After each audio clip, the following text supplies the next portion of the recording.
Hey, y'all. Welcome back to Point to Purpose with Counselor Stewart, Summer Growth Edition, the space where we talk about growth, healing, purpose, and the people who spend their lives pouring into others. I'm your host, Counselor Stewart, and today's episode is titled Growing Through What We Carry. Now, that title alone should speak to somebody because sometimes we carry things nobody ever sees.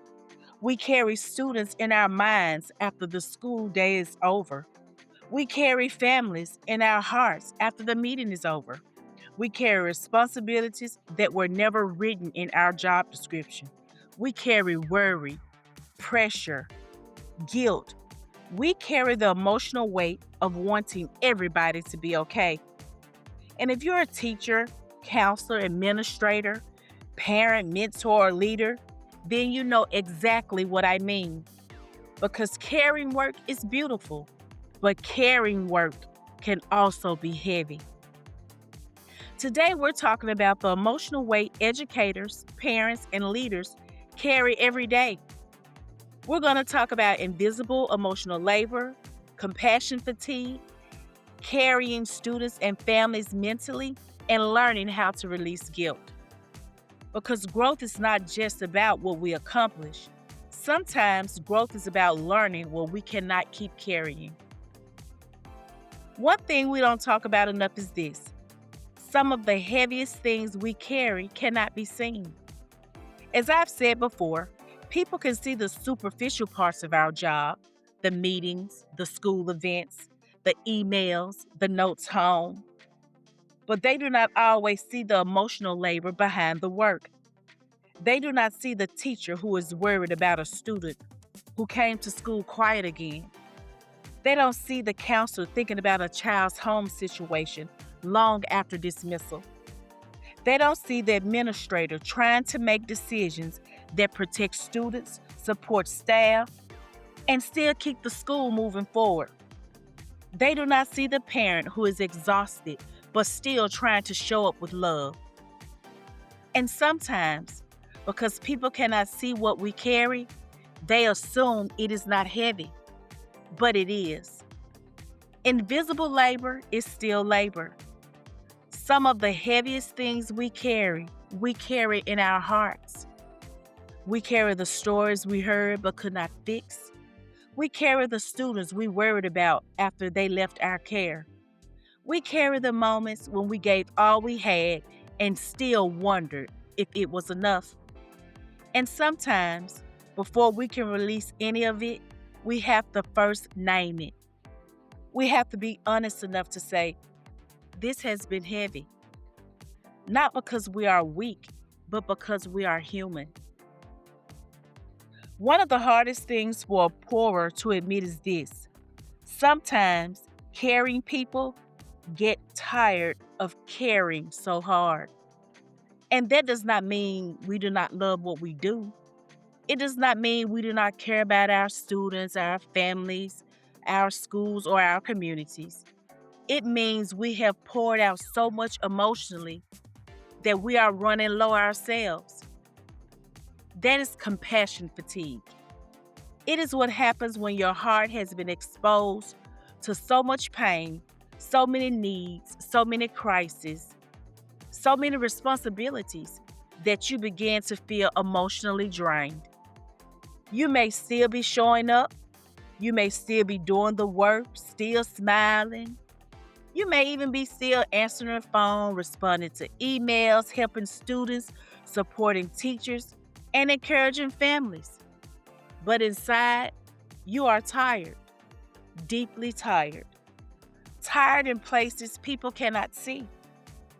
And sometimes we do not even recognize it first. It may show up as feeling numb, being easily overwhelmed, being irritable, not wanting to answer one more question. And sometimes it shows up in quieter ways, like crying in the car, sitting in silence when you finally get home, needing time alone, not because you do not love your people, but because your spirit is tired. Listen to me when I say this. You are not a bad educator because you are tired. You are not a bad parent because you need a break. You are not a bad leader because you are overwhelmed. You are not a bad helper because you need help. You are human, and humans need rest. Humans need support. Humans need space to heal. Like I mentioned in episode 3, even the strongest pourers need someone to pour back into them. One of the things people do not always understand about educators and helping professionals is this: the work does not always stay at work. Sometimes we leave the building, but the concern comes home with us. We think about the student who may not have eaten dinner, the child who may not feel safe, the parent who may still be trying to find support. The conversations we replay over and over again in our minds, wondering, did I say the right thing? Did my message come across clear? The needs we wish we could meet, the signs we hope we did not miss. And then there's that question that quietly follows us home: did I do enough? That mental carrying can become heavy. And for those of us who work in schools, especially in communities where students may be facing real life challenges, we do not just teach academics. We hold stories, we hold emotions, we hold needs, trauma, hopes. We hold the responsibility of trying to create safe spaces for children who may be carrying more than any child should ever have to carry. And because we care, we want to fix it. We want to make it better. We want to rescue. We want to protect. We want every child to leave us whole, healed, and ready. But here's the truth: we have to grow into. We can care deeply without carrying everything personally. We can support people without taking ownership of every outcome. We can love our students and families without losing ourselves in the process. This is not being careless. It's not being disconnected. It's not loving anybody any less. It's being healthy. It's pouring into yourself. Because caring deeply should not require us to disappear. Now, as we move into this next part, I want to talk about something many helpers carry quietly: guilt. The guilt of what we could not fix, the student we could not reach, the family situation we could not change, the moments we keep replaying over and over again because we felt like we should have done more. And the truth is, many helpers carry responsibility for things that were never fully within their control. That kind of guilt gets heavy. But let me say this with love: guilt can make us believe rest is selfish. It can make boundaries feel wrong. It can convince us that exhaustion means dedication. But exhaustion is not proof that we care. This summer, I want you to practice releasing what does not belong to you. Release the pressure to fix everything. Release the outcomes you could not control. Release the belief that your worth is measured by how much you carry. You can be committed and still need rest. You can be called to work and still need boundaries. You can care deeply without carrying it all.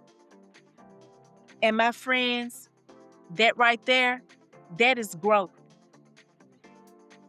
Before we leave today, I want you to remember this: you have carried a lot, maybe more than people know, maybe more than you have even admitted out loud. But everything you carry does not have to become something you keep carrying. Some things were meant to be processed.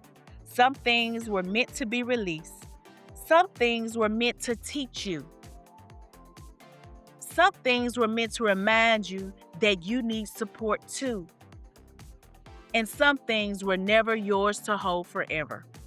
So this summer, give yourself permission to breathe. Give yourself permission to rest. Give yourself permission to lay some things down. Give yourself permission to grow through what you carry without being defined by the weight of it. Because healthy pouring requires a healthy pourer. And you deserve to be whole too. Thank y'all for listening to Pour Into Purpose with Counselor Stewart, Summer Growth Edition. And before you go, if this episode spoke to you, I would love for you to follow Pour Into Purpose with Counselor Stewart. Share this episode with someone who may need this reminder and leave a comment or reflection. Your support helps this message reach more educators, parents, leaders, and helpers who may be carrying more than people know. Until next time, keep pouring with purpose, keep growing intentionally, and remember, you can grow through what you carry, but you don't have to carry it all forever.